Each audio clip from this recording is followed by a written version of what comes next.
తెలంగాణపై కేంద్రంలోని బీజేపీ ప్రభుత్వాన్ని సీఎం జగన్ ఒక్కరోజు కూడా నిలదీయలేదని పీసీసీ అధ్యక్షురాలు వైఎస్ షర్మిల అన్నారు. చంద్రబాబు అధికారంలో ఉన్న బీజేపీతో ప్రత్యక్షంగా పొత్తు పెట్టుకుంటే జగన్ బీజేపీతో కనిపించని పొత్తు పెట్టుకున్నారని షర్మిల ఆరోపించారు.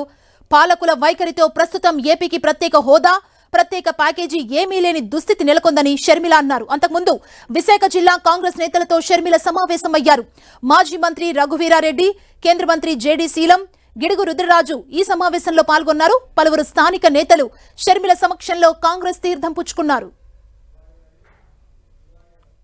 చంద్రబాబు గారు 5 సంవత్సరాలు బీజేపీతో పొత్తు పెట్టుకుంటే ఇక కాంగ్రెస్ పార్టీ, ఇప్పుడు వైసీపీ పార్టీ, అధికారంలో ఉన్న వైసీపీ పార్టీ కంటికి కనిపించని పొత్తులు పెట్టుకుంది బీజేపీ పార్టీతో. కనీసం ఆయనన్నా, చంద్రబాబు గారైనా ప్రజల ముందుకొచ్చి అందరికీ కనిపించేలా ట్రాన్స్పరెంట్ గా పొత్తు పెట్టుకుంటే వైసీపీ మాత్రం బీజేపీకి అసలు ఎవరికి కనిపించకుండానే తెర వెనకాలనే పొత్తులు పెట్టుకొని ఆంధ్ర రాష్ట్ర ప్రజలను మోసం చేసిందన్న మాట అవాస్తవం కాదు. ప్రతిపక్ష నాయకుడిగా జగనన్న గారు ఎన్నిసార్లు ప్రతిరోజు ప్రత్యేక హోదా గురించి మాట్లాడారు. ప్రతిపక్ష నాయకునిగా చంద్రబాబు గారు ముఖ్యమంత్రిగా ఉండగా, చంద్రబాబు గారు బీజేపీతో పొత్తు పెట్టుకున్నాక ప్రతిపక్ష నాయకుడిగా జగనన్న గారు ఎన్నో నిరాహార దీక్షలు చేశాడు స్పెషల్ స్టేటస్ కోసం.